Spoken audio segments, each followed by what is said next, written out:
زمانی که ما اعتماد و احترام دیگران رو به خود جلب می‌کنیم، در محیط کار، روابط شخصی و حتی در برقراری ارتباطات جدید به راحتی میتونیم به هدفهامون نزدیک بشیم و دستاوردهای بزرگتری رو کسب کنیم. این اعتماد و احترام دیگران به ما نه تنها نشان از کیفیت شخصیت ماست، بلکه روابط ما رو قوی‌تر، مؤثرتر و موفق‌تر میکنه.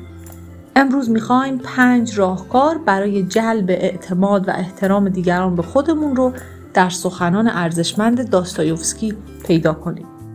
فئودور داستایوفسکی نویسنده شهیر و پرآوازه روسی بود که در قرن 19 میلادی رمان‌ها و داستان‌های بسیار مشهوری نوشت. آثار او سرشار از مضامین فلسفی است. از مشهورترین آثار او میتوان جنایات و مکافات و برادران کارامازوف رو نام برد. اینجا گفتار نیکه، به یک ویدئوی دیگه خوش اومدین. 1. در سرزنش و قضاوت کردن دیگران محتاط باشید، وقتی که نه از دیروز او خبر دارید و نه از فردای خود. این جمله به ما میگه که سرزنش و قضاوت بی اساس میتونه روابط رو تخریب کنه. وقتی بدون داشتن اطلاعات کافی و بی پایه و اساس در مورد دیگران قضاوت کنیم و شروع به سرزنش اونها کنیم، این رفتار ما ممکنه عواقبی مثل بی احترامی طرف مقابل رو برامون داشته باشه و اون فرد دیگه نتونه به ما اعتماد کنه. و در جای دیگه‌ای میگه میدانم اگر قضاوت نادرستی در مورد کسی کنم، دنیا تمام تلاشش را میکند تا مرا در شرایط او قرار دهد، تا به من ثابت شود در تاریکی همه ما شبیه همدیگر هستیم. 2. هیچ چیز در این دنیا سخت‌تر از گفتن حقیقت و آسان‌تر از چاپلوسی نیست. بعضی‌ها به خاطر منافع خودشون حقیقت رو پنهان می‌کنن و شروع می‌کنن به چاپلوسی کردن از طرف مقابلشون. مطمئن باشید که این رفتار برای فردی که داره ازش چاپلوسی میشه در همون لحظات اول کاملا مشخص و واضح است و اون فرد خیلی زود میتونه به این چاپلوسی زننده پی ببره که در این صورت ممکنه هر جوری که بخواد با اون فرد چاپلوس رفتار کنه و در زمینه‌های مختلف بهش بی احترامی کنه. در نتیجه هیچ وقت اعتمادی به اون فرد چاپلوس نخواهد داشت. شماره 3. کسی که به خودش دروغ میگوید و به دروغ خودش گوش میدهد، کارش به جایی خواهد رسید که هیچ حقیقتی را نه از خودش و نه از دیگران تشخیص نخواهد داد. همه میدونیم که دروغ گفتن چقدر کار زننده‌ایه، ولی کسی که به خودش هم دروغ میگه، حتی از اون کسی که فقط به دیگران دروغ میگه هم بدتره. داستایوفسکی میگه این فرد تا اونجا پیش میره که دیگه فرق دروغ و حقیقت رو نمیتونه تشخیص بده، نه در مورد خودش و نه در مورد دیگران. و این چنین فردی کم کم احترام خودش رو بین بقیه از دست خواهد داد. 4. از جمع صدها خرگوش هیچگاه یک اسب به وجود نمی آید و از گردآوری صدها نکته و سوءظن هیچگاه دلیل قاطعی به دست نمی آید. دلیل قاطع مدارک قاطعی می خواهد. داستایوفسکی در این جمله در نکوهش شک و سوءظن صحبت میکنه و اینکه شک به تنهایی کافی نخواهد بود که کسی بخواد به طرف مقابلش در همون وهله اول شک خودش رو ابراز کنه.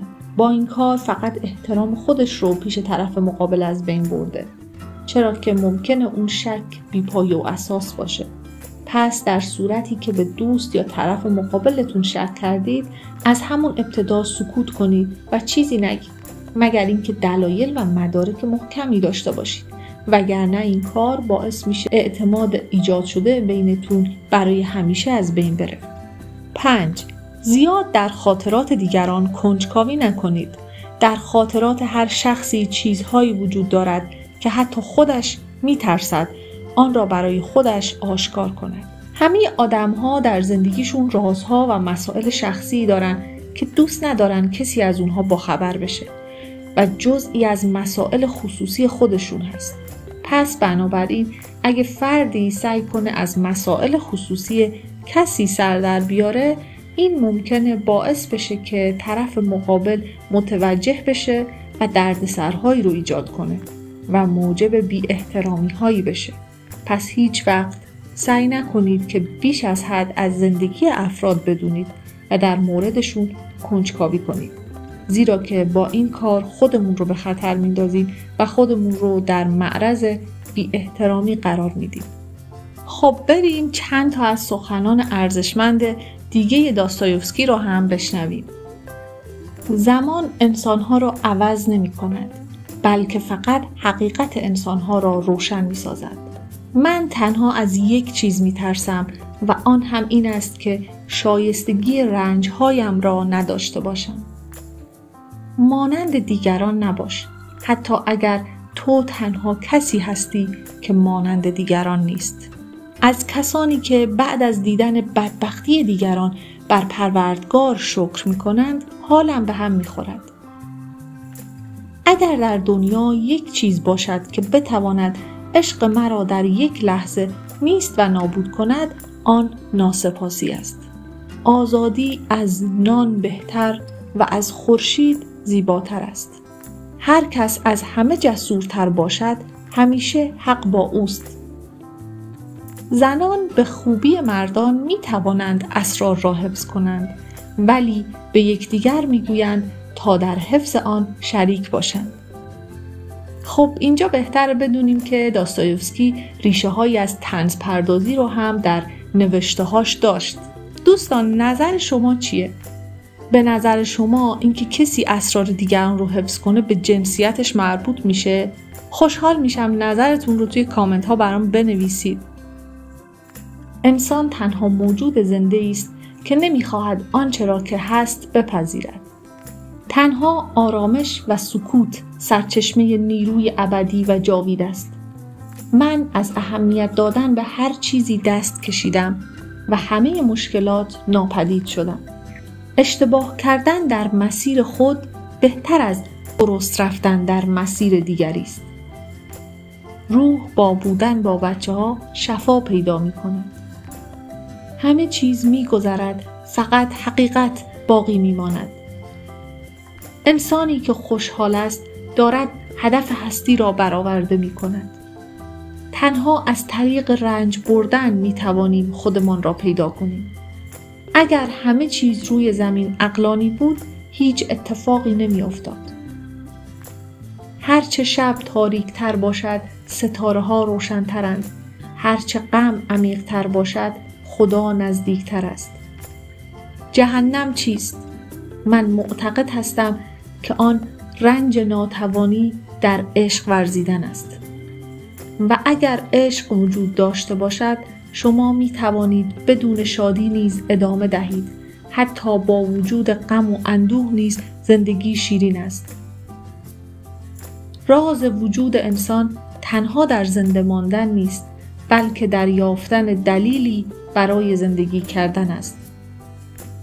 زندگی یک هدیه است. هر دقیقه‌اش می تواند یک شادی ابدی باشد. حقیقت ترکیبی است از گریه ها و خنده ها. قدرت به کسی داده می شود که جرأت کند خم شود و آن را بردارد. اگر یک روز، یک ساعت، ناگهان همه چیز بخواهد به یک چیز تبدیل شود، برترین آنها مهر ورزیدن است.